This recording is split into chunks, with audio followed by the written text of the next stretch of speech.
Okay, hello everyone. The space that I evaluated and am sharing with you today is the teen space at the Fremont Main Library. I'll start with a tour and then follow up with recommendations. Okay, let's begin.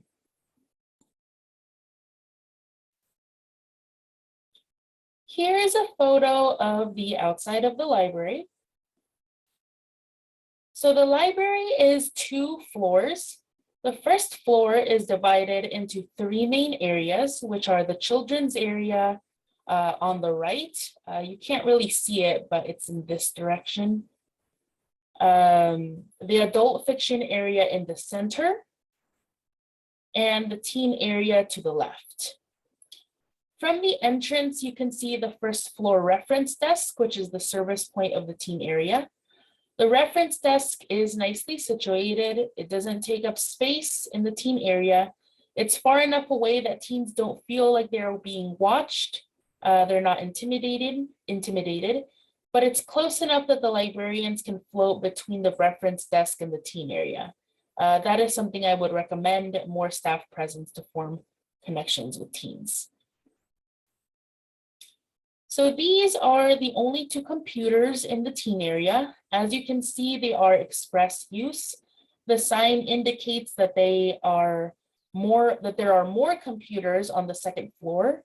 When I was touring the library, I discovered that there are laptops available for checkout on the 2nd floor. I recommend that there be signs indicating this information in the teen area.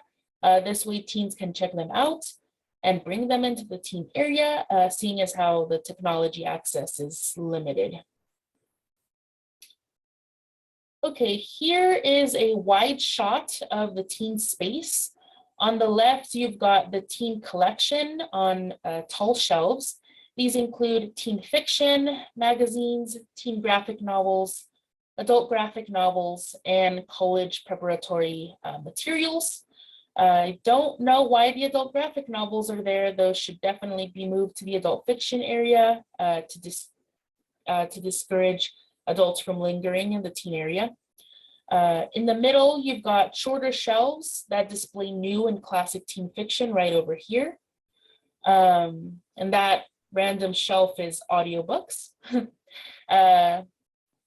And then on the left, you've got tables and chairs, and this arrangement extends past the pillars to the left and over here. So here are some photos of the far end of the teen space. The first photo is the college preparatory materials right over here. In the next 2 photos, you can see that they are partitioned space to process materials. Part of the partition table are plants over here, and the other part is an LGBTQ book display. As I mentioned, beyond the pillars, there are more tables and chairs arranged next to the windows. That was strategic placement. The windows provide a lot of natural light. They also provide a nice view. Overall, it makes the space relaxing and inviting. So let's talk a little bit more about the furniture. Aside from the bookcases, most of the furniture comprises of tables and chairs. There is no lounge seating in the teen area. The chairs arranged around the tables are wooden but cushioned. They are comfortable enough, but do not allow for variation in use. They are meant for an individual person or individuals.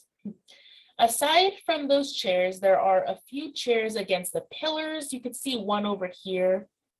But again, those are for individual use, and they're only slightly bigger, not particularly comfortable, not more comfortable than these chairs over here.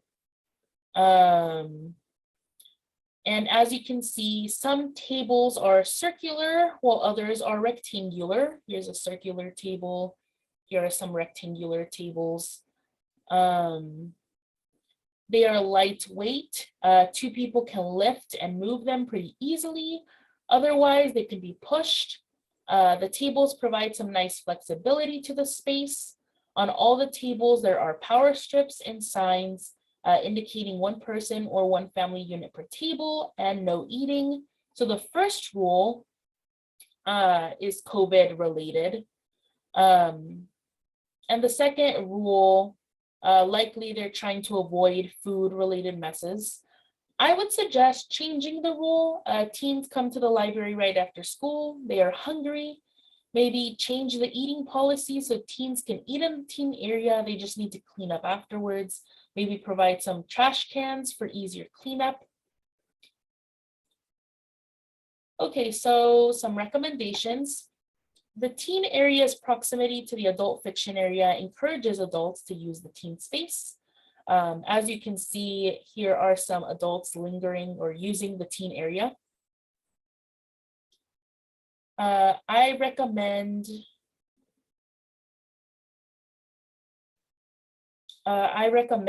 or actually I was gonna say, there are no age restrictions in relation to this teen space. I recommend that the library establish age restrictions. Regrettably, there's currently a lack of space in the library overall because of the partitioned areas. So I recommend that the library schedule teen-only hours. This way, anybody can use the space for part of the day, leaving after school hours and weekends to teens to create a dedicated teen space. And of course, staff will need to create protocols, post schedules, and train staff to clearly and consistently enforce the rules. So some of the space's greatest strengths are flexibility and functionality. In terms of the four-space model, it's a great learning space. Teens prefer to work on schoolwork in groups. The tables can be used for academic use, recreational use, socializing, and leisure. It's also a nice meeting space. There are meeting rooms that are used for programs that exceed 20 people, but teen programs and activities can easily take place in the teen space. Tables can be pushed together to create bigger tables or arranged according to the activity taking place. I think the teen space has a lot of potential to be a great performance and inspiration space. Materials can be set out for teens to do art or write stories or poetry, and then those teen created works can be displayed. On the wall left of the teen collection are display panels right over here in this picture. That would make a great analog display wall, providing activities and then displaying the end product not only brightens up the teen space, but it inspires teens to create, to participate, to own the space. That was my biggest impression, that the space severely lacks ownership. And I wanted to point out the chain of origami cranes on the teen collection shelves right over here. Those were actually made by teen volunteers. Tellingly, they brighten up the space. Creating and displaying teen work would provide some much needed ownership, and it would encourage ongoing participation. So that is the end of my presentation. Thank you so much for listening.